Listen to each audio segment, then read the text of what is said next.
கலைத்தாய்க்கு என் முதல் வணக்கம். கட்ஸ் படத்தோட பேர் வந்து கட்ஸ். இதில் தயாரிப்பு, இயக்கம் அண்ட் நடிகனாக வந்து நல்ல அறிமுகமாகிறேன். நான் 25 வருஷமாக வந்து சினிமாவுக்காக நடிகனுக்காக நான் தேடிக்கிட்டு இருக்கேன். ஓப்பனாக சொல்லப்போ 99%, அதாவது ஏமாத்துற கூட்டம் தான் சினிமாவில் வந்து 99% இருக்காங்க.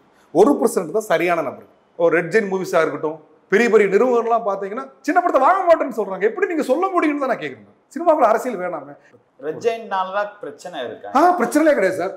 நான் வந்து ரெட் ஜெயின் கிட்ட நான் போறேன் வைங்களேன், அவங்க வெளியே இருக்கிறவங்களே உள்ள போகிறோம். பெரிய படங்கள் தான் நாங்கள் ரிலீஸ் பண்ணுவோம், சின்ன படங்கள் ரிலீஸ் பண்ண மாட்டோம், சின்ன முதலீடு படம் ரிலீஸ் பண்ண மாட்டோம்னு சொல்லும்போது பயங்கரமான ஒரு அடி விழுது. நமக்கு அதை கடந்து வந்தால் நாங்கள் சினிமாக்குள்ளே வர முடியும். பெரிய ஆர்டிஸ்ட் படம் தான் பண்ணுவோம்னு சொல்லிட்டு ஒரு ஆக்கிரமிப்பு இருக்குது. சிறிய முதலீட்டாளர்கள் வந்து படங்கள் தயாரிக்கிறவங்க பாதிக்கப்படுறாங்கன்னு சொல்கிறேன். இன்டர்வியூ வந்து பார்த்தீங்கன்னா நான் வந்து இந்த இவங்களை நம்பி நான் படம் தயாரிக்கல சார். யாரை நம்பி? ஒரு ஆர்டிஸ்ட் நம்பியும் நான் படம் தயாரிக்கல. நான் என் கதையை நம்பி மட்டும்தான் நான் படம் தயாரிச்சேன். நான் இப்போதான் நீங்கள் வந்து சுருதி நாராயணன் வந்து எல்லாருக்குமே தெரியும். ஆனால் நான் செலக்ட் பண்ணது 2 வருஷத்துக்கு முன்னாடி. அப்போ நான் எப்படி தேடி பிடிச்சிருப்பேன்னு ஒன்று இருக்குல்ல. அந்த ஆடியோ லான்ச்சில் இருக்கும்போது எப்படி இருந்துச்சு சார்? மனநிலை அவங்க ஃபோட்டோட எல்லாமே போட்டாங்க. இல்லை சார், அப்படி கிடையாது சார். அந்த பொண்ணு, அந்த சுருதி நாராயணன் பொண்ணு அந்த அந்த அந்த வழியிலிருந்து வெளியே வரட்டும் சார். ஒரு கிளாமராக இந்த மாதிரி விஷயங்களை சேர்க்கலாம், அப்போ தான் ஆடியன்ஸ் வருவாங்க. நான் ஒரே விஷயம், நான் சினிமா பார்த்து எனக்கு ஒரு வழி இருக்குல்ல. 23 வருஷம் 25 வருஷம் பயணத்தில் ஒரு வழி இருக்குல்ல. நான் அதை தாண்டி நீங்கள் வாங்க. நான் சம்பாரிச்சது வரைக்கும் நான் சம்பாரிச்சிருக்கேன் இல்லையா. நான் ஹுண்டாய் கார் பண்ணி நான் சம்பாரிச்சதில் நான் ஒரு நடிகனாக வரணும்னு தான் நான் வந்து ஃப்ராங்க். அவமானங்கள் இருந்துச்சு என்ன சார்? பயங்கரமாக மிகப்பெரிய வள்ளிகள் சார். இப்போயும் ஓப்பனாக சொல்கிறேன் சார். நான் ஹுண்டாய் மோட்டார் இந்தியா லிமிடெட் சிறுபெரும்புரை ஒர்க் பண்ணுறேன். 1.25 லட்ச ரூபா சம்பளம் மாதத்துக்கு, ராஜ வாழ்க்கை. ஓகே, இதுக்கு மேலே பணத்து மேலே எனக்கு மோகம் போயிடுச்சு சார். எனக்கு பணம்ன்றது வந்து இன்றைக்கி லைஃப் வந்து ஒரு 2 ஹாஃப் தான். இன்றைக்கி ஃபஸ்ட் ஹாஃப் வரைக்கும் நான் ஒர்க் பண்ணிட்டேன். என் மனைவி கிட்டையும் மனைவி ஜெயபாரதி அவர்கிட்டையும் மகள்கள் வழி மாதிரி இருக்கும்ல. நம்ம இவ்வளவு தூரத்துக்கு நம்ம கஷ்டப்பட்ட காசெல்லாம் ஒரு மூவிக்கு நம்ம கொண்டு இன்னைக்கு அவங்க தான் சாக்ரிஃபைஸ் பண்ணி, அதாவது ஒன்று ஒரு வார்த்தை சொன்னேன். நான் என்ன கீழே இருந்து தான் மேலே வந்தோம், திரும்ப கீழே போகிறதுக்கு வழி இல்லை. ஹியூஜான ஒரு அமௌண்ட் இங்க இரேஸ் மாதிரி தான் இது. விட்டோம்னா முடிச்சு போச்சுன்னு பயம் இருக்கா சார்? இல்லை, பயம்லாம் கிடையாது சார். என் படத்தில் வந்து பார்த்தீங்கன்னா ஒரு ஆபாசம் இருக்காது, தப்பான டைலாக் இருக்காது, டபுள் மீனிங் இருக்காது. படத்தை தரமாக பார்க்கலாம், ஃபேமிலியோடு உட்காந்து பார்க்கலாம். ஒரு இடத்துல உடனே இப்போ பூரா அப்படி உட்கார முடியல. இல்லை, ஒரு படத்தில் போகிற டபுள் மீனிங் பேசிட்டா அந்த செகண்டில் அவங்க பேசிடுறாங்க. ஒரு அப்பா வந்து பொண்ணு பக்கத்தில் எப்படி உட்கார முடியும்? ஆபாச காட்சிகள் நீங்கள் உள்ள திணிக்கும் போது அப்பயே வேணான்றாரு. இன்னைக்கு படங்கள் பார்க்க முடியுதுங்களா? இன்னைக்கு படங்கள் அவ்வளவு, ஏன்னா பிசினஸ். இந்த படம் வந்து ஆபாசத்தை நேசிக்கிறதா தான் ஏன் சார் தக்லைஃப் வந்து ஓடல? தப்பா எடுக்கிறாதீங்க சார். உலகநாயகன் கமலாசன் தப்பா எடுக்கிற உங்களோட மிகப்பெரிய ரசிகன் தான். இப்போ வந்து ஒரு தக்லைஃப் பத்தி பேசுறது தப்பா எடுத்துக்கிறாதீங்க. இப்போ 700 தியேட்டர்ல வந்து புக் பண்ணி வச்சிடறாங்க. டிக்கெட் புக் பண்ணதால வேற வழி இல்லாம பாக்குறோம். தலைவா தப்பா எடுத்துக்கிறாதீங்க ஓகேங்களா? டிக்கெட் புக் பண்ணதால வழி இல்லாம பாக்குறாங்கல்ல. அப்போ அந்த வர்ற ரசிகர் கூட்டத்தை ஏமாத்துறீங்கன்னு தான் கேட்குறேன். படம் கதை நல்லா இருக்குது, நல்லா இல்லைன்னு தான் சார் சொல்லணும். சொல்ல போறீங்களா? கீழ்த்தரமா இருக்குன்னு எப்படின்ற ஒரு யாருமே மக்கள் வந்து அதை நோக்கி போகலை சார். ரிலீஸ்க்கு வந்தா யாரும் பணம் ஏமாறல. உண்மையான நபர்கள் தெரியல, அவங்க சினிமாவே தெரியல. ஆனால் சினிமா தெரிஞ்ச மாதிரி தானே வந்து எல்லாருமே நம்ம கிட்ட காட்டிக்கிறாங்க. இவ்வளோ ஆண்டுகளா இருந்துச்சு சார் போராட்டம், இந்த தவிப்பு எவ்வளோ ஆண்டுகள்? 25 வருஷமா போராட்டம். பட் நம்ம உள்ள வந்து இறங்கின பிறகு 15 லட்சம் படம் தயாரிக்க நான் உள்ள வந்தேன். இளையராஜா அவர்கள் வந்து பாடணும், தனுஷ் அவர்கள் பாடணும் தான் அந்த அம்மா சாங் ரொம்ப ரொம்ப ஆசை. ஆனால் அவங்களை ரீச் பண்ண முடியாதுல்ல. அது மட்டும் போஸ்ட் ப்ரொடக்ஷன் மட்டும் 1.25 வருஷம் எடுத்து சார். 1.25 வருஷம் போஸ்ட் ப்ரொடக்ஷன் மட்டுமே நான் பார்த்து டப்பிங்கே பார்த்தீங்கன்னா எல்லாருமே அவங்க தான் பேசியிருப்பாங்க. ஏன்னா படத்தை வந்து கிட்டத்தட்ட 2.25 மணி நேரம் படம் இருந்தது. நான் வந்து 2:11 குறைக்கணும் படத்தை. இங்கே வந்து வன்முறை கலாச்சாரமே கிடையாது. தப்பான விஷயத்துக்கு வந்து அருவாள் எடுத்துருக்கிறான் அப்படி நீங்கள் சொல்லுங்க. அருவாள் கலாச்சாரம் நம்ம கிட்ட கிடையாது. ஒரு ஸ்டார் காஸ்டே இல்லாட்டி இது என்ன மூவி சரி நல்லா இருந்தா ஓடிடியில் பார்க்கலான்னு ஒரு பக்குவம் வந்து வந்திருக்கு நான் திங்க் பண்றேன். இல்லை சார், அதுக்கு இல்லை, திரும்ப மறுக்கிறேன் நான். இதுக்கு காரணம் டிக்கெட் வேலை. டிக்கெட் ஃபேமிலிக்கு 1000 ரூபா நான் செலவு பண்ண முடியுமா? யாருன்னா நான் வந்து மாச சம்பளம் வாங்கியிருக்கிறேன், எனக்கு வந்து ஒரு 20,000 50,000 1 லட்சம் சம்பளம்னா நான் தாராளம் செலவு பண்ணுவேன். ஒரு கூலி தொழிலாளி 300 ஒரு 500 600 சம்பளம் வாங்க, அவங்க வயிற்று பொழப்புக்கே சரியா போயிடும். இதே டிக்கெட் ஒரு 50 ரூபாய் ஆகி பாருங்க, 50 ரூபா டிக்கெட் வர சொல்லி பாருங்களேன், கண்டிப்பா வரும். இன்னைக்கு தானே இந்த ட்ரெண்ட் மாதிரி டிக்கெட் விளையாடும் போது இப்போ யார் பாக்குறாங்க? குறிப்பிட்ட மக்கள் தான் படத்தை பாக்குறாங்க. இந்த ரீரிலீஸ் படம் இருக்கு இல்லையா, இப்போ ஆல்ரெடி படத்துல சம்பாரிச்சிட்டாங்க, திரும்ப அந்த படத்தை வந்து ஒரு டெக்கரேட் பண்ணி ஒரு விஷயம் பண்ணும்போது அந்த படத்தால எவ்வளவு படங்கள் ரிலீஸ் ஆக முடியாது தவிக்குது தெரியுமா? அப்ப திரும்பவும் வந்து இந்த சிறிய முதலீட்டு படங்கள் வந்து அப்படியே ஸ்டாப் ஆகி தியேட்டரே கிடைக்காம தள்ளி போகுது சார். நீங்க எல்லாம் போராட்டமே இந்த பல தயாரிப்பாளர்கள் சார், பல தயாரிப்பாளர்கள் போராடிக்கிட்டு இருக்காங்க சார். ஏன்னா யாரும் வந்து அதுக்கு ரெகக்னைஸே கொடுக்க மாட்டேங்கிறாங்க. ஏன்னா எங்க எல்லாமே வந்து 800 தேட்டர் 700 தேட்டர் படம் எப்படி சார் சிறிய முதல் படம் உள்ள ஃபர்ஸ்ட் உள்ள எப்படி வர முடியும்? வரவே முடியலையே சார். நாங்கள் அவங்க உள்ள வர்றாங்க, நெல்லான்றது மக்கள் தீர்மானிக்கட்டும், மீடியா தீர்மானிக்கட்டும். டிஸ்ட்ரிபியூட்டர்ஸையோ இவங்களாம் குறைய சொல்ல முடியாது சார். அவங்க மிடில் கிளாஸ் பார்க்கணும், ஹை கிளாஸ் பார்க்கணும், லோ கிளாஸ் பார்க்கணும். அப்போ தானே அது வந்து நான் இது பண்ண முடியும். ஹை கிளாஸ் பீப்புள் மட்டுமே இப்போ 200 ரூபா இருந்தால் சார் படத்துக்கு போக முடியும். ப்ரொமோஷனுக்கு கண்டிப்பாக காசு வேணும். நான் இப்பயும் பட தயாரிப்பாளர்களுக்கு ஒரு சின்ன ஒரு வேண்டுகோள் விடுத்துக்கிட்டேன். நான் வெளியே வெயிட் பண்ணிக்கிட்டு இருக்கு சார். நல்ல பயங்கரமான திரைப்படங்களை வெளியே இருக்கலாம், ஆனால் உள்ள ரிலீஸ் பண்ண முடியும். கலைத்தாய்க்கு என் முதல் வணக்கம். இந்த படம் வந்து கட்ஸ், படத்தோட பேர் வந்து கட்ஸு. இதில் தயாரிப்பு, இயக்கம் அண்ட் நடிகனாக வந்து நல்ல அறிமுகமாகிறேன் நான். இந்த படத்தை வந்து இன்னும் ஒரு போலீஸ் ஆஃபீஸரோட ஒரு வாழ்க்கையோட பயணம் தான். என்ன பிரச்சனைகள் வருது, அவன் எப்படி அந்த பிரச்சனை வந்து சமாளித்து அதுலேருந்து வெளியே வர்றான்றது, அவன் வாழ்க்கை வர அந்த பயணம் அவனை எங்கெங்கெல்லாம் கொண்டு போய் விடுது அப்படின்ற மாதிரி இந்த ஸ்டோரி எடுத்துருக்குறோம். அது உங்களை வந்து சாட்டிஸ்ஃபைடு பண்ணுற மாதிரி இருக்கும். இந்த கதை எங்கேருந்து ஆரம்பிச்சிருக்காது? நானே பண்ணணும்னு ஒரு நோக்கம் இருக்குல்ல, எங்கேருந்து ட்ராவல் ஆச்சு? இது வந்து பார்த்தீங்கன்னா வந்து நான் கிட்டத்தட்ட ஒரு 25 வருஷமாக வந்து சினிமாவுக்காக, நடிகனுக்காக நான் தேடிக்கிட்டு இருக்கேன் சார். நிறைய இடத்துல வாய்ப்புகள், எங்கே போனாலுமே வாய்ப்புகள் கிடைக்கல. ஏன்னா எங்கே போனாலும் பணம்ன்ற ஒரு விஷயத்த நிறைய கேட்டுக்கிட்டே இருந்தாங்க. நான் என்ன சொல்கிறேன்னா, ஆக்சுவலாக நான் ஹுண்டாய் மோட்டார் இந்தியன் அந்த கார் கம்பெனியில் ஒர்க் பண்ணுறேன் நான். அப்போ ஒர்க் பண்ணும்போது எனக்கு வந்து சேலரி, நல்ல சேலரி எல்லாம் எதிர்க்குது. ஆனால் எங்கே போனாலும் பணம் என்னால் கொடுக்க முடிஞ்சிருங்க அப்போ. ஆனால் நான் வந்து என்ன பண்ணிட்டேன்னா, நம்ம ஏன் பணம் கொடுக்கணும்? ஒரு நடிகனாக இருக்கும்போது ஏன்னா நீ நடிக்க சொல்லுங்கள், அதுக்கு நான் என்ன செலவாக நான் பண்ணிக்கிறேன், காஸ்டியூம்ஸ் நான் பார்த்துக்கிறேன், மற்ற எல்லா விஷயங்களும் நான் பார்த்துக்கிறேன் அப்படின்னு நான் எல்லாமே சொல்கிறேன். ரூம் புக் பண்ணுறீங்களா, எல்லாத்தையும் நான் பார்த்துக்கிறேன் அப்படின்னு நான் சொல்கிறேன். ஆனால் அந்த பர்டிகுலர், ஏன்னா இது ஃபேக்கான நபர்கள், திரும்பவும் நான் சொல்கிறேன், இந்த ஃபேக்கான நபர்கள் 99% இருக்காங்க சினிமாவில். ஓப்பனாக சொல்லப்போ 99%, அதாவது ஏமாத்துகிற கூட்டம் தான் சினிமாவில் வந்து 99% இருக்காங்க. 1% தான் சரியான நபர்கள். அந்த 1% கண்டுபிடிக்கிறது தான் கஷ்டம். இன்றைக்கி நான் அந்த 1% கண்டுபிடிச்சதுனால தான் இன்றைக்கி வந்து ரிலீஸ் வரைக்கும் வந்து நிற்கிது. நான் இப்போ சினிமாவை தேடுறவங்களுக்கும் நான் அதே தான் சொல்கிறேன். நான் எல்லோரும் வாங்க, சினிமாவுக்கு வாங்க, நல்ல நடிகர்கள் எல்லாமே நீங்கள் வாங்க, இந்த கலைத்தாய் உங்களை கைவிடாது. 99% ஏமாத்துறவங்க இருக்காங்கன்னு சொல்லு, நம்ம ஏமாறாமல் இருக்கணும்ல. ஆமாம், நான் அதை தான் சொல்கிறேன். அதாவது நீங்கள் வந்து உங்களை நான் நல்லவரும் நம்புகிறேன். நான் இப்போ நீங்கள் எப்படி பண்ணுறேன்னு எனக்கு தெரியாதுல்ல, நான் பழகின படம் தான் தெரியும். அப்போ அந்த அடி வாங்கி தானே ஆகணும் நம்ம. அதாவது நான் என்னோட எக்ஸ்பீரியன்ஸில் ஒரு பாதி பேரை கணிச்சிடலாம். ஓகே, ஒரு 50% வந்து பார்த்தாலே தெரிஞ்சிடும் வந்து ஃப்ராடுன்னு சொல்லி அது தெரிஞ்சிடும். ஆனால் எல்லாரையும் நான் கணிக்க முடியாதுல்ல. அப்போ நான் ஒவ்வொரு இடத்துலையும் நம்பி போகும்போது என்னடா அது புதுசாக இருக்குதுன்னு சொல்லி அப்படி ட்ராவல் பண்ணிட்டு வரும்போது பயங்கரமான ஒரு அடி விழுது நமக்கு. அதை கடந்து வந்தால் நாங்கள் சினிமாக்குள்ளே வர முடியும். சினிமாக்குள்ளே நார்மலாக உள்ளே வந்துட முடியாது. ஓப்பனாக சொல்கிறேன் நான், போராட்டம், மரண போராட்டமாக இருக்கும். ஆனால் அதை தாண்டி நீங்கள் வாங்க, வந்தால் நிற்கலாம். அது என்ன சார், இப்போது ஒரு மூவியை ஸ்கிரிப்ட் ஃபார்ம் பண்ணுறீங்க, இந்த ஸ்கிரிப்டுக்கான கேஸ்டிங் வந்து தேர்வு பண்ணுறீங்க. ஸோ என்ன நோக்கத்தினால நானே இந்த கதையை பண்ணலான்னு ஒரு மைண்ட் செட் வந்துடும்ல, அது எங்கேருந்து வர ஆரம்பிச்சிடுன்னு கேட்குறேன். அதான் நான் அதான் சொல்கிறேன். அதாவது நான் நடிகனாக தான் தேடிக்கிட்டு இருக்கிறேன். வாய்ப்புகள் கிடைக்கலப்போ என்னையை அக்செப்ட் பண்ணல. நான் நடிகனாக வரணும்னு ஆசைப்பட, அது கிடைக்கலையே.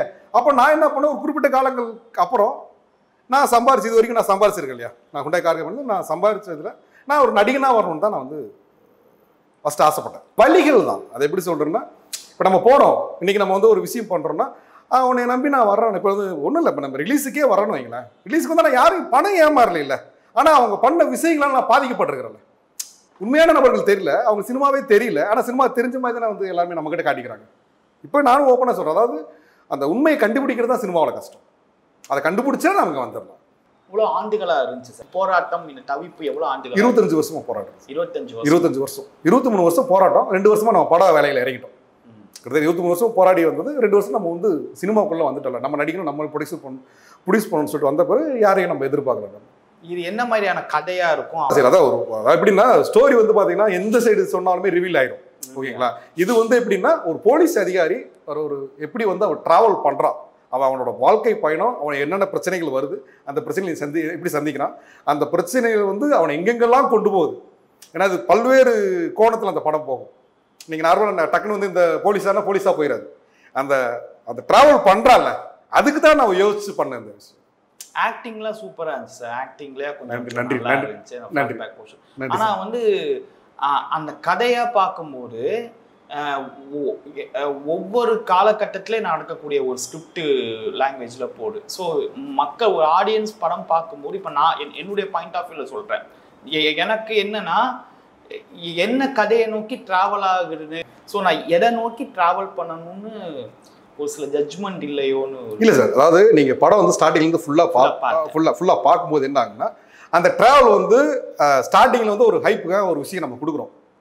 அதாவது இந்த ஹைப்புன்னு அங்கே தான் நம்ம ஸ்டார்ட் பண்ண முடியும். ஹைப்பில் தான் வந்து ஒரு படம் ஸ்டார்ட் பண்ண முடியும். அங்கே ஹைப்பில் கொண்டு வரோம். அதுக்கடுத்து தான் ஸ்டோரி வந்து ஸ்டார்ட் ஆகுது. நீங்கள் அந்த ஸ்டார்ட் பண்ணி போகும்போது அந்த பயணம் எங்கெங்கே போகுதுன்னு சொல்லிட்டு நம்ம கரெக்டாக வாட்ச் பண்ணும்போது அது புரிய ஆரம்பிச்சு. ஹீரோயின் எப்படி சூஸ் பண்ணீங்க சார்? ஹீரோயின் வந்து பார்த்தீங்கன்னா நம்ம ஆடிஷன் சார் வச்சுருந்தோம். இப்போ வந்து நம்ம நார்மலாக வந்து 2 ஹீரோயின் படத்தில் பண்ணியிருக்கிறோம். அதில் வந்து ஃபஸ்ட்டு பார்த்தீங்கன்னா நம்ம வந்து சுருதி நாராயணன் தான் நம்ம வந்து இந்த படத்தில் வந்து ஹீரோயினாக கமிட் பண்ணோம். ஏன்னா நம்ம ஆடிஷன் சொல்லும்போது அவங்க வந்து பெருசாக அப்போ நார்மலாக ஒரு இதாக இருக்கும்போது நான் ஆடிஷன் சொல்லி வரும்போது வீட்டுக்கு வந்துட்டாங்க. நம்ம வீடு தான் ஆஃபீஸாக நம்ம வச்சுருந்தோம். நம்ம வந்து எல்லாருமே நம்ம பசங்க எல்லாமே ஐடி எல்லாமே இருந்தாங்க. இந்த மாதிரி எனக்கு வரும்போது சேரி எடுத்துகிட்டு வந்தாங்க. ஃபஸ்ட்டு ஒரு இந்த கேரக்டராக பண்ணணும், இந்த ஒரு கேரக்டராக நீங்கள் பண்ணணும் போது அப்படிங்களான்னு சொல்லிட்டு அந்த வந்தாங்க. வந்துட்டு அந்த பெர்ஃபார்ம் அவங்க பண்ணி காட்டும் போது பியூட்டிஃபுல்லாக இருக்குது. நம்ம என்னென்ன தேவையோ முன்னாடி ஸ்கிரிப்டில் போட்டு வச்சுருக்கோம் இல்லையா, அந்த ஸ்கிரிப்டில் வந்து என்னென்ன இருக்குதோ அந்த டைலாக் மட்டும் கொஞ்சம் கொடுத்து அவங்களை பெர்ஃபார்ம் பண்ண வச்சோம். அல்டிமேட்டாக இருந்துச்சு அந்த பெர்ஃபார்மன்ஸ். அதனால தான் அவங்களை செலக்ட் பண்ணி அந்த கேரக்டரை ஃபஸ்ட்டு ஃபிக்ஸ் பண்ணுறாங்க. அதுக்கப்புறம் தாண்டி மூவியை பற்றி பேச போனோம்னா கேமரா ஒர்க் ரொம்ப யூனிக்காக இருந்துச்சு. ரொம்ப இந்த மாதிரியான மூவிக்கு இவ்வளோ பெரிய ஒரு கேமரா ஒர்க் என்பது ஒரு பெரிய எப்படின்னா சார், இப்போ நார்மலாக ஒரு எப்படின்னா நீங்கள் சின்ன கேமராவில் போகிறோம் அப்படின்னா ஃபஸ்ட்டு அப்படி தான் போகிறோம்னு பிளான் பண்ணியிருந்தோம். ஆனால் நம்ம அதை வச்சு தான் பட்ஜெட்டே பிளான் பண்ணோம். அந்த சின்ன கேமராவில் போயிடலாம்னு சொல்லிட்டு பட்ஜெட் பிளான் பண்ணுறோம். பட் நம்ம உள்ளே வந்து இறங்கின பிறகு நான் 15 லட்சத்தில் படம் தயாரிக்க நான் உள்ளே வந்தேன்.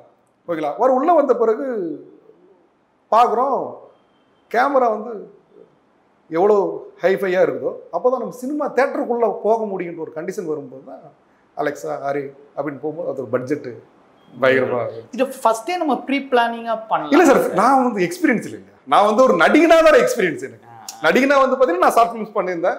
ஷார்ட் ஃபிலிம்ஸ் பண்ணியிருக்கேன். அந்த மாதிரி எனக்கு எக்ஸ்பீரியன்ஸே ஒழிய ஷார்ட் ஃபிலிம் சின்ன ஷார்ட் ஃபிலிம் நண்பர்கள் பண்ணுறாங்க அதில் தான் நான் எனக்கு எக்ஸ்பீரியன்ஸே ஒழிய எனக்கு வந்து இதில் எனக்கு எக்ஸ்பீரியன்ஸ் கிடையாது. ஒரு டைரக்ஷன்லையோ மற்ற விஷயங்களோ இப்போ பாட்டே பார்த்தீங்கன்னா அந்த பாட்டு நான் எழுதியிருக்கிறேன். நான் அது வந்து எனக்கு ஒரு பெரிய எனக்கு வந்து இந்த பாட்டு பார்த்தீங்கன்னா உண்மையிலே சொல்கிறேன், இளையராஜா அவர்கள் வந்து பாடணும், தனுஷ் அவர்கள் பாடணும் தான் அந்த அம்மா சாங் ரொம்ப ரொம்ப ஆசைங்க. ஆனால் அவங்களை ரீச் பண்ண முடியாதுல்ல, அவங்களுக்கு நான் பட்ஜெட் கொடுக்க முடியாது, ஃபர்ஸ்ட் ரீச் பண்ண முடியாது.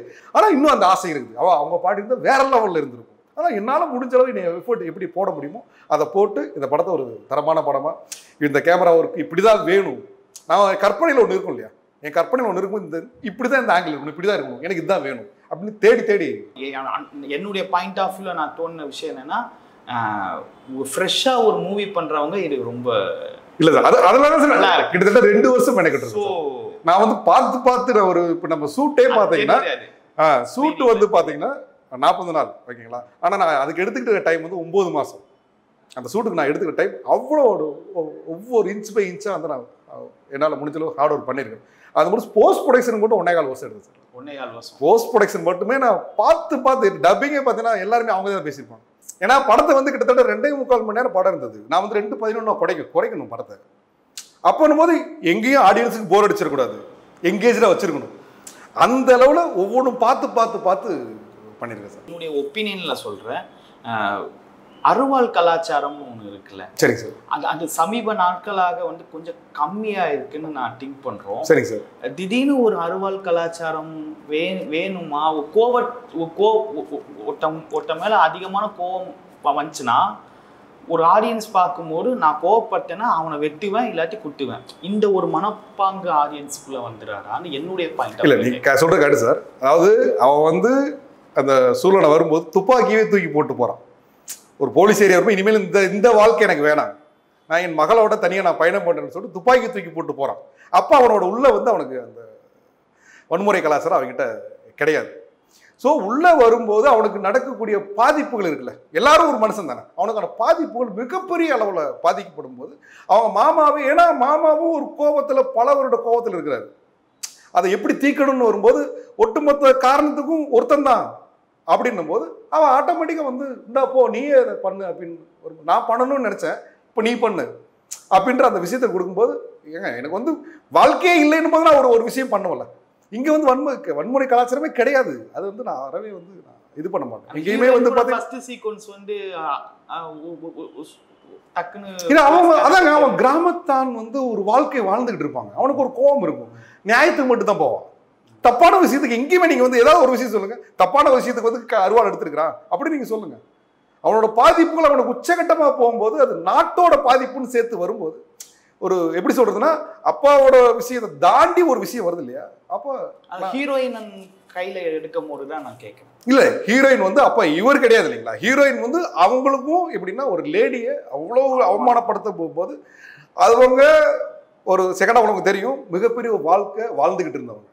அந்த வாழ்க்கையை தாண்டி அவங்க போகும்போது அவங்க ஒரு அந்த ஏரியாவில் ஒரு வாழ்ந்துகிட்டு இருக்கிறாங்க. அப்போ அவங்களுக்கு மிகப்பெரிய ஒரு லேடி அசிங்கப்பட்டு அவங்க என்ன பண்ணுவாங்க? அவனை வந்து இது பண்ணிட்டு வரணும்னு சொல்லும் போது தான் சூழ்நிலைகள் வந்து எப்படி மாற்றணும், மனசுன்னு மாற்றுது இல்லையா? அந்த மாதிரி தான் அருவாள் கலாச்சாரம் நம்ம கிட்ட கிடையாது. இந்த கதைக்கு இந்த சூழ்நிலைக்கு தேவைன்னு போது தேவைப்படுற அளவுக்கு வச்சிருக்கேன். எத்தனை தியேட்டர்ல ரிலீஸ் பண்றீங்க? இல்லை சார், இந்த படத்தை வந்து இது வரைக்கும் யாருக்கிட்டையும் காட்டலை. ஸ்டார்டிங்கில் ஒரே ஒரு டைம், ஏன்னா எல்லாருமே சொன்னாங்க காட்டுங்கன்னா, ஸ்டார்டிங்கில் ஒரே ஒரு டைம் ப்ரிவியூ போட்டோம். அதுக்கப்புறம் யாருக்கிட்டையும் நான் ப்ரிவியூ இது வரைக்கும் நான் போடலை. இப்போ வந்து நம்ம ரிலீஸ் பண்ணுறாங்க இல்லையா, இவங்களே வந்து விக்கி ஃபிலிம்ஸ் தான் ரிலீஸ் பண்ணுறாங்க. இவங்களே பார்த்தீங்கன்னா இந்த ட்ரெய்லரை பார்த்துட்டு ட்ரெய்லரோட நம்பிக்கையில் தான் வந்து நம்மக்கிட்ட வந்து நாங்கள் பண்ணுறோங்க அப்படின்னு சொன்னாங்க. ஆனால் ரொம்ப ரொம்ப நல்ல மனிதர்கள், அதான் சொன்ன நல்ல மனிதர்களை சந்திக்கிறது ரொம்ப கஷ்டம்னு சொன்னோம் இல்லையா? அதில் இஸ்மாயில்னு சொல்லிட்டு ஒரு நண்பர் வந்து தயாரிப்பாளர் டைரக்டர் இஸ்மாயில்னு சொல்லிட்டு அவர் தான் நம்ம ஃபஸ்ட்டு நம்ம வந்து இந்த வழிகளை காட்டினதுக்கு அதை சொன்ன ஒரு நல்ல மனிதர் கிடைச்ச ஒரு வருவார்னு சொல்லுவாங்க இல்லையா? அந்த இஸ்மாயில் ரூபத்தில் எனக்கு வந்து அவங்க சொல்லி தான் விக்கி ஃபிலிம்ஸ் ரிலீஸ் பண்ணி இன்றைக்கி வந்து தேட்டரை ரிலீஸ் பண்ணுற அளவுக்கு நம்ம சூழ்நிலை வந்துருக்கு சார். இப்போ என்னென்னா ஒரு 70லேருந்து 100க்குள்ளே தேட்டரு பிளான் பண்ணியிருக்கேன் சார். இன்னும் 2 நாள் வியாழக்கிழமை நைட்டுக்குள்ளே தேட்டர் கன்ஃபார்ம். ஒரு ஸ்டார் காஸ்டே இல்லாட்டி இது என்ன மூவி, சரி நல்லா இருந்தால் ஓடிடியில் பார்க்கலான்னு ஒரு மனப்பக்குவம் வந்து வந்திருக்கு நான் திங்க் பண்ணுறேன். இல்லை சார், அதுக்கு இல்லை, திரும்ப மறுக்கிறேன் நான். இதுக்கு காரணம் டிக்கெட்டு விலை. டிக்கெட்டு விலை மட்டும்தான் இதுக்கு காரணம். மக்கள் எல்லாமே ஆசைப்படுறாங்க, அவ்வளோ பேர் அதில் ஆதங்கமாக இருக்கிறாங்க. என்னால் இப்போ நினச்சி பாருங்கள், நீங்கள் ஒரு ஒரு ஃபேமிலிக்கு 1000 ரூபா நான் செலவு பண்ண முடியுமா? யாருன்னா இப்போ நான் வந்து மாத சம்பளம் வாங்கியிருக்கிறேன், எனக்கு வந்து ஒரு 20,000 50,000 1 லட்சம் சம்பளம்னா நான் தாராளம் செலவு பண்ணுவேன். ஒரு கூலி தொழிலாளி 300லேருந்து ஒரு 500 ரூபா 600 ரூபா சம்பளம் வாங்குவாங்க. அவங்க வயிற்று பொழப்புக்கே சரியாக போயிடும். அதில் கடன் வாங்கியிருப்பாங்க. அதெல்லாம் போகும்போது எப்படி அவங்க படத்துக்கு போகவே முடியாது. இதே டிக்கெட் ஒரு 50 ரூபாய் ஆக்கி பாருங்க, 50 ரூபா டிக்கெட் வர சொல்லி பாருங்களேன், கண்டிப்பாக வரும். இன்னைக்கு தானே இந்த ட்ரெண்ட் மாதிரி டிக்கெட் விலை ஏறும்போது இப்போ யார் பார்க்குறாங்க? குறிப்பிட்ட மக்கள் தான் படத்தை பார்க்குறாங்க. அவங்க எப்படி செலவு பண்ண முடியலன்னு தான் படம் பார்க்கலன்னா, ஆனால் இன்னும் ஆர்வமாக இருக்கிறாங்க மக்கள். அவங்களுக்கு வழி இல்லை, அவங்களோட வழிகளை போக்க வழி இல்லை. இல்லை சார், நான் என்ன கேட்குறேன், ரீரிலீஸ் மூவி வந்து வருது, மக்கள் கூட்டமாக போகிறாங்க செகண்ட் டைம் பார்க்கறதுக்காக. ஸோ மக்களோட சரி, இப்போ திரும்ப நான் குரூப் பேசுறது தப்பா எடுக்காதீங்க. இந்த ரீரிலீஸ் படம் இருக்கு இல்லையா, அது ஏன் பண்றீங்கன்னு நான் கேட்குறேன். உங்களுக்கு அதோட பாதிப்பு தெரியுங்களா? அதாவது ரீரிலீஸ் பண்றதுனால அவங்க என்ன பண்றாங்கன்னா, இப்போ ஆல்ரெடி படத்தில் சம்பாரிச்சிட்டாங்க, திரும்ப அந்த படத்தை வந்து ஒரு டெக்கரேட் பண்ணி ஒரு விஷயம் பண்ணும்போது அந்த படத்தால் எவ்வளோ படம் ரிலீஸ் ஆக முடியாது தவிக்குதுன்னு தெரியுமா? அதாவது இப்போ விஜய் சாரோட படம் வருதுன்னு வைங்களேன், அஜித் சார் படத்தை இப்போ ரீசெண்டாக வீரமும் சரி கில்லியும் சரி வந்து ரிலீஸ் பண்ணுறாங்க. ஆனால் அந்த ரிலீஸ் பண்ணுறதுனால எவ்வளோ ப்ரொடியூசர்கள் பாதிக்கப்படுறாங்க தெரியுங்களா? அவங்க படத்தை வந்து ரிலீஸ் அவங்களுக்கு ஈஸி. இப்போ தானு சாரோ இவங்களாம் வந்து டக்குன்னு ரிலீஸ் பண்ணிடுவாங்க. ஆனால் அவங்க வந்து 200 தேட்டர் ஆக்கிரமிச்சிருக்காங்க. இப்போ விஜய் சாருக்கு ஒரு ரசிகர் கூட்டம் இருக்குல்ல சார், அஜித் சாருக்கு ஒரு ரசிகர் கூட்டம் இருக்கு இல்லையா? அவங்க ஆட்டோமேட்டிக்காக போய் என் தலைவனை பார்க்கணும் போய் உட்காருவாங்கல்ல, அதை நம்ம மறுக்க முடியாதுல்ல. அப்போ திரும்பவும் வந்து இந்த சிறிய முதலீட்டு படங்கள் வந்து அப்படியே ஸ்டாப் ஆகி தேட்டரே கிடைக்காம தள்ளி போகுது சார். ஒரு கேப் கிடைக்குது, இந்த கேப்பில் வந்துடும்னா அந்த கேப்பில் வந்து இந்த படத்தை உள்ளே வந்துடுறாங்க. அப்போ எப்படி பண்ண முடியும்? நீங்கள் எல்லாம் போராட்டமே இந்த பல தயாரிப்பாளர்கள் சார், பல தயாரிப்பாளர்கள் போராடிக்கிட்டு இருக்காங்க சார், படத்தை உள்ள கொண்டு வர முடியும்னு சொல்லிட்டு. ஏன்னா யாரும் வந்து அதுக்கு ரெகக்னைஸை கொடுக்க மாட்டேங்கிறாங்க. ஒரு பெரிய ஒரு ரெட் ஜெயின் மூவிஸாக இருக்கட்டும், பெரிய பெரிய நிறுவனங்கள்லாம் பார்த்தீங்கன்னா சின்ன படத்தை வாங்க மாட்டேன்னு சொல்கிறாங்க. எப்படி நீங்கள் சொல்ல முடியும்னு தான் நான் கேட்குறேன். இப்போ அவங்க அரசியல் இருக்காங்க சார், நான் ஓப்பனாக பேசலாம், தப்பு இல்லையா? இப்போ அரசியலில் நீங்கள் இருக்கிறீங்க, ஏன் சினிமாக்குள்ள வந்து அரசியல் கொண்டு வரீங்கன்னு தான் நான் கேட்குறேன். சினிமாக்குள்ள அரசியல் வேணாமே, நீங்கள் அப்படியே இருந்தாலும், ஏன்னா மாண்புமிகு துணை முதல்வர் ஓகேங்களா, உங்களோட வந்து ரொம்ப ரொம்ப மதிக்கிறேன், சினிமாவுக்கு ஆதரவு கொடுங்க. சின்ன படங்கள் நீங்கள் உங்களோட நாலேஜுக்கு வந்திருக்குமான்னு தெரியல, இனிமேல் அதை நீங்கள் கொஞ்சம் பாருங்கள். ஏன்னா நீங்கள் தான் மெயினாக ரிலீஸ் பண்ணுறீங்க. நல்ல ஒரு பிரச்சனை இருக்கு. பிரச்சனையே கிடையாது சார், அவங்களால பிரச்சனை கிடையாது, அவங்க ரிலீஸ் பண்ணால் நல்லா இருக்குன்னு சொல்கிறேன். அதாவது இப்போ அவங்க நம்ம டைரெக்டாக போகிறோம் சார், நான் வந்து ரெட் ஜெயின் கிட்ட நான் போகிறேன்னு வைங்களேன், அவங்க வெளியே இருக்கிறவங்களே உள்ள போகிறோம், பெரிய படங்கள் தான் நாங்கள் ரிலீஸ் பண்ணுவோம், சின்ன படங்கள் ரிலீஸ் பண்ண மாட்டோம், சின்ன முதலீடு படம் ரிலீஸ் பண்ண மாட்டோம்னு சொல்லும்போது அப்போ எனக்கு என்ட்ரி பாஸே கிடைக்கல இல்லைங்க. உங்க கதை மேலே உங்க ஸ்கிரீன் பிளேவே நம்பிக்கை இருக்கு. ஆமா அதுதான் சார் பண்ணிக்கிறேன். இல்ல சார் நான் திரும்பவும் சொல்றேன், ரெட் ஜெயண்ட் கிட்ட போறேன். இல்ல சார் ரெட் ஜெயண்ட்டுக்கு நான் சொல்லல, ரெட் ஜெயண்ட் போன்ற அதாவது எல்லாருக்கும் தெரியுன்றத ரெட் ஜெயண்ட் சொல்ற வழியே ரெட் ஜெயண்ட் போன்ற எல்லாருமே ஒரு சின்ன ஒரு எக்ஸாம்பிள் சொல்றேன் சார். இப்போ வந்து நம்ம எஃப்எம்எஸ் இதில் ரைட்ஸ் இருக்குது சார், படத்துக்கான விற்கிறதுக்கான ரைட்ஸ் இருக்குது, எஃப்எம்எஸோ சேட்டலைட் ரைட்ஸோ இருக்குன்னு வைங்களேன்.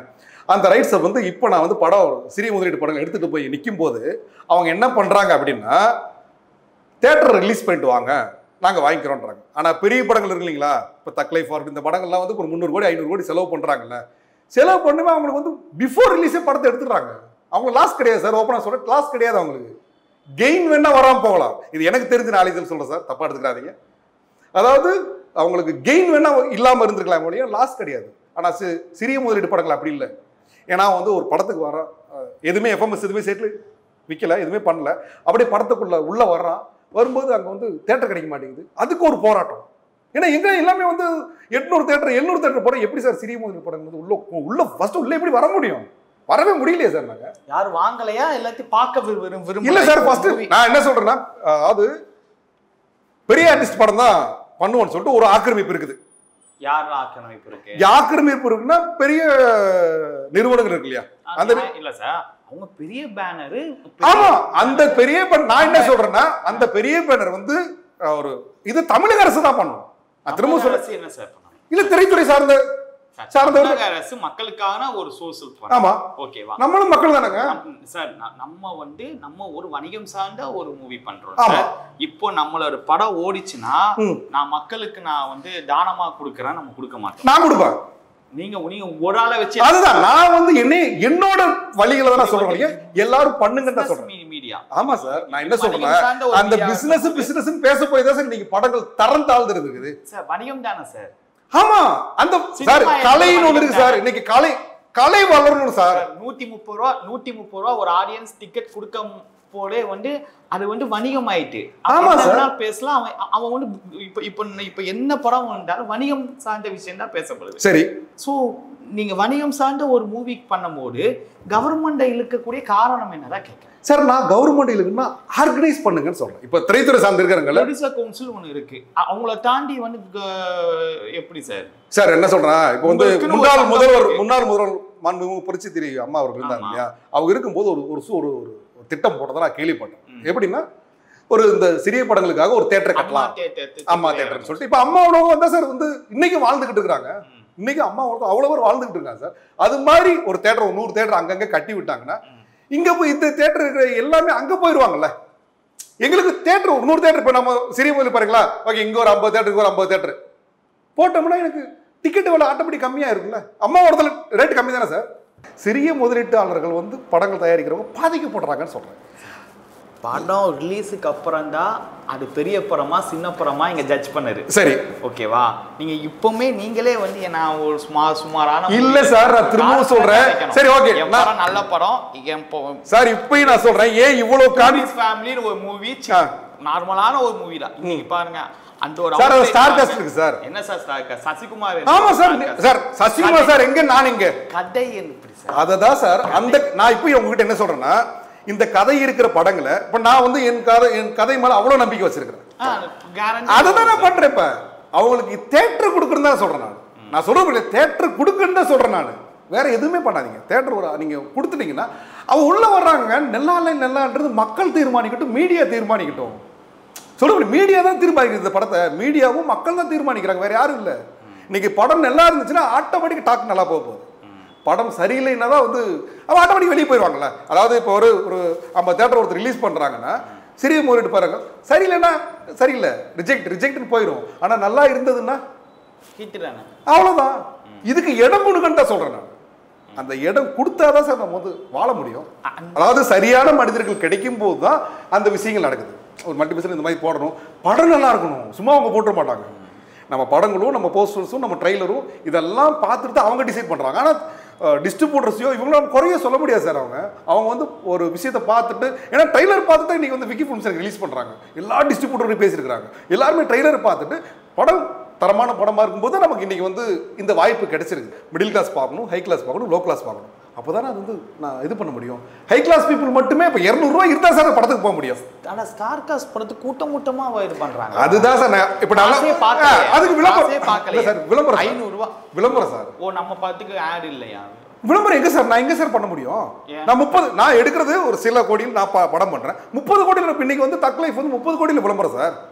உண்மையானு தெரியல, நான் எனக்கு தெரிஞ்ச நான் உங்களுக்கு தெரியும், பத்திரிகை உங்களுக்கு தெரியாது இல்லை, 30 கோடிக்கு விளம்பரம் பண்ணியிருக்காங்க சார். அது அந்த விளம்பரத்தை சார் அவங்க போய் இது பண்ணுது. நான் வந்து ஏன் அந்த விளம்பரத்தை நமக்கு இல்லைன்னும் போது மக்கள் பார்த்து டிசைட் பண்ணுறோம்.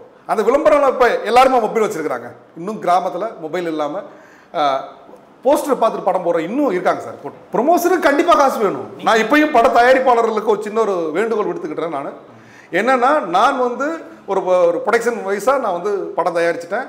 இந்த ரிலீஸ் பண்ணுறதுக்கான ஒரு வேலை இருக்குல்ல, அதுக்கு ஒரு குறிப்பிட்ட அமௌண்ட் வேணும். தயவுசெய்து அந்த அமௌண்ட்டை ரெடி பண்ணிக்கங்க.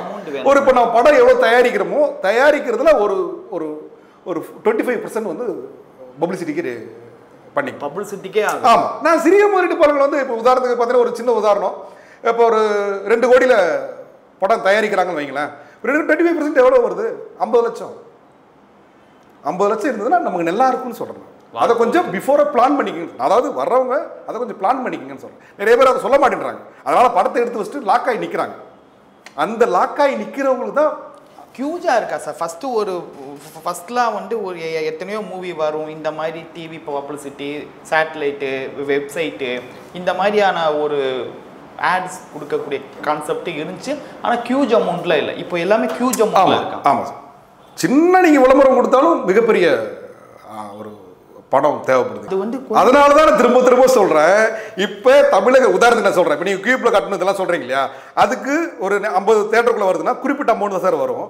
அந்த அமௌண்ட்டை இப்போ யார் ரிலீஸ் பண்ணுறாங்களோ அவங்க அதை பண்ணலாம். பப்ளிசிட்டிக்கு ஒரு குறிப்பிட்ட அமௌண்ட் தான் வரும். அதை என்னென்ன சொல்கிறேன்னா, இந்த நல்ல படங்களை பார்த்து இதை செலக்ட் பண்ணி ஒரு இப்போ எப்படி ஒரு சென்சாருக்குன்னு ஒரு போர்டு வந்து பண்ணுறாங்க இல்லையா, அது மாதிரி சினிமாவை ரிலீஸ் பண்ணுறவங்களும் ஒன்று வந்தால் நான் நேராக அங்கே தேடி போயிடுவாங்க. அப்போ அங்கே தேடி போகும்போது ஒரு உதாரணத்துக்கு ஒரு 10 லட்ச ரூபா வந்து அவங்க செலவு பண்ணுறான்னு வைங்களேன், அந்த 10 லட்ச ரூபா எஃப்எம்எஸ் ஸ்டேட் லிஸ்ட்டில் வந்துடும், கன்ஃபார்மாக வந்துடும் சார். அவங்க அதை எழுதி வாங்கிட்டு இப்போ எல்லாமே அது அந்த விஷயத்தை எழுதி வாங்கிட்டு பண்ணாலே சால்வுடு. அவ்வளோ திரைப்படங்கள் உள்ளே வரும். வெளியே வெயிட் பண்ணிக்கிட்டு இருக்கு சார். நல்ல பயங்கரமான திரைப்படங்களை வெளியே இருக்கலாம், ஆனால் உள்ளே ரிலீஸ் பண்ண முடியாமல் போராடிக்கிட்டு இருக்காங்க அவங்க. Okay sir. ஹீரோயின் என்ன காரணத்தினால வரல? இல்லை சார், அவங்க ஊட்டியில் வந்து ஸ்ருதி நாராயண் வந்து ஊட்டி ஷூட்டில் இருக்கிறாங்க, இவங்க இன்னொரு ஷூட்டில் இருக்காங்க சார். இல்லை அப்படி இல்லை, நம்ம ஆடியோ லான்ச் பண்ணோம் இல்லையா, அப்போ தான் நமக்கு வந்து அவங்க எல்லாருமே நமக்கு கூப்பிடணுன்ற சூழ்நிலை வந்தது. இப்போ வந்து அப்படி இல்லை சார், இது வந்து ப்ரெஸ்ஸுக்கான ஷோ. இது ப்ரெஸ்ஸுக்கான ஆமாம் ஆமாம். இப்போ என்னென்ன இல்லை சார், அதாவது இன்டர்வியூ வந்து பார்த்தீங்கன்னா நான் வந்து இந்த இவங்களை நம்பி நான் படம் தயாரிக்கல சார். யாரை நம்பி? ஒரு ஆர்டிஸ்ட் நம்பியும் நான் படம் தயாரிக்கல. நான் என் கதையை நம்பி மட்டும்தான் நான் படம் தயாரித்தேன். நான் என்னையுமே கூட நான் என் கதை அந்த கதை களம் இதை மட்டும் தான் நான் வந்து ஆடியன்ஸ் கொஞ்சம் பார்த்தாங்களா ஒரு ஹீரோயின் இருக்காங்க. ஆமாம் சார், கொஞ்சம் ரீச் ஆகக்கூடிய வாய்ப்பு இருக்கு. அதுதான் சார், அதுதான் நான் என்ன சொல்றேன்னா, இப்போ நம்ம பண்ணியிருக்கோம் இல்லையா, இதை பண்றது நான் ஒவ்வொன்று தேடி எடுத்துருக்கிறேன். இப்போதான் நீங்கள் வந்து ஸ்ருதி நாராயண் வந்து எல்லாருக்குமே தெரியும், ஆனால் நான் செலக்ட் பண்ணது 2 வருஷத்துக்கு முன்னாடி. அப்போ நான் எப்படி தேடி பிடிச்சிருப்பேன்னு ஒன்று இருக்குல்ல. அந்த ஆடியோ லான்ச்சில் இருக்கும்போது எப்படி இருந்துச்சு சார் மனநிலை? அவங்க ஃபோட்டோட எல்லாமே போட்டாங்க. இல்லை சார், அப்படி கிடையாது சார். அந்த பொண்ணு, அந்த ஸ்ருதி நாராயண் பொண்ணு அந்த அந்த அந்த வழியிலிருந்து வெளியே வரட்டும் சார். ஒரு பொண்ணு புரியுங்களா, அந்த பொண்ணு வழியிலிருந்து வெளியே வரட்டும், அது சந்தோஷப்படுவாங்கல்ல, ஆறுதல் அடைவாங்கல்ல.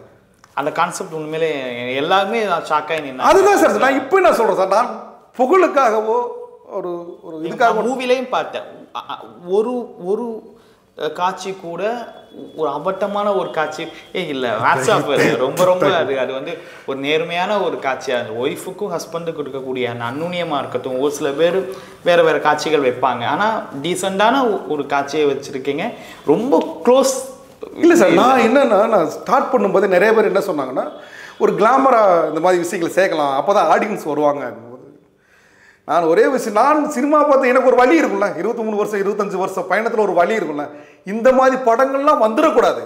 அதாவது நான் அப்போல்லாம் படம் தயாரிப்பு இந்த மாதிரி நடிப்பேன், இந்த மாதிரி வந்து ஹீரோ பண்ணுவேன்னு சொல்லிட்டு நான் எதிர்பார்க்கவே இல்லை சார். நான் ஒரு ஹீரோவாக இந்த மாதிரி படத்தில் பண்ணுவோம், நம்ம தயாரிப்போம், நான் எனக்கு பிளானே கிடையாது. எனக்கு ஆக்சுவலாக ஒரு ஒரு பயங்கர என்ன ஒருத்த வந்து வரவே முடியாது சொன்னான், ஹீரோவாகவே வர முடியாது, நீ எல்லாம் ஒரு மூஞ்சியான்னு கேட்டிருப்பாங்களா சார்? கண்டிப்பாக சார்.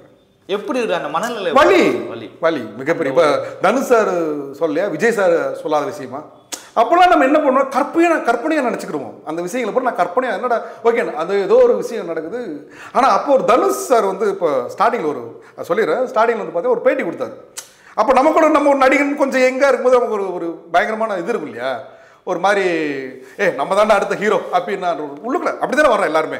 நான் அப்படி தான் லிஸ்ட்டு போட்டு இருக்கும்போது தனுஷ் சார் ஒரு விஷயம் ஒரு பேட்டியில் சொல்லியிருந்தார். சின்ன வயசில் அந்த சின்ன படத்தில் அப்போ தான் ஸ்டார்ட் பண்ணும்போது, கேரியர் ஸ்டார்ட் பண்ணும்போது ஒரு வார்த்தை சொல்லியிருந்தார். என்னென்னா, ஒரு சினிமாவுக்குள்ளே வரணும்னா அவங்க அப்பா வந்து ஒரு தயாரிப்பாளராக இருக்கணும், இல்லை டைரக்டராக இருக்கணும், அவங்களும் அந்த இல்லை சினிமாவோட வாரிசாக இருக்கணும், அவங்க மட்டும்தான் சினிமாவுக்குள்ளே வர முடியுன்ற ஒரு தாட் சொல்லும்போது, இங்கேருந்து நம்ம என்ன பண்ணோன்னா, நம்ம கெத்தா சிரிப்போம்ல, வந்து காட்டுறோம் பாடுறா அப்படின்னு சொல்லிட்டு அடி அங்கே வாங்கினா அடி எப்படி நீ அவர் சொன்னது உண்மை, அவர் பேசுறது சரியான உண்மை. தனுஷ் சார் பேசுறது ஃப்ராங்க். அவமானங்கள் இருந்துச்சு என்ன சார், பயங்கரமாக மிகப்பெரிய வள்ளிகள் அதெல்லாம் கடந்து தான் ஒரு கம்பெனிலேருந்து அழகா ஜாப் பார்த்து அழகா ஒரு சார். இப்போயும் ஓப்பனாக சொல்கிறேன் சார், நான் ஹுண்டாய் மோட்டார் இந்தியா லிமிடெட் சிறுபெரும்புரை ஒர்க் பண்ணுறேன். 1.25 லட்ச ரூபா சம்பளம் மாதத்துக்கு, ராஜ வாழ்க்கை. ஆனால் நான் இதுக்கடுத்து என்னோட பயணம்னு ஒன்று இருக்குல்ல, நான் சின்ன வயசுலேருந்தே ஆசைப்பட்டுருக்குறோம், ஒரு ஒரு ஒரு பயணத்தை கடந்து வந்துருக்குறோம். ஓகே, இதுக்கு மேலே பணத்து மேலே எனக்கு மோகம் போயிடுச்சு சார். எனக்கு பணம்ன்றது வந்து இன்றைக்கி லைஃப் வந்து ஒரு 2 ஹாஃப் தான். இன்றைக்கி ஃபஸ்ட் ஹாஃப் வரைக்கும் நான் ஒர்க் பண்ணிட்டேன். ஒரு இதுக்கு மேலே இப்படியே போயிடுச்சு, இப்படியே வாழ்க்கை கடந்துரும்ல. அப்போ நான் நினச்சது சின்ன வயசுல ஆசைப்பட்டதுக்கு நான் ஒரு எய்மு அப்படின்றாங்க. நான் அதை நோக்கி போகவே இல்லையே. அப்போ தான் இந்த மாதிரி சூழ்நிலை வரும்போது, இல்லை எனக்கு வந்து முடியல, நான் சினிமாவில் நான் போகணும் போது என் மனைவி கிட்டையும் மனைவி ஜெயபாரதி அவர்கிட்டையும் மகள்கள் வழி ஒரு மாதிரி இருக்கும்ல.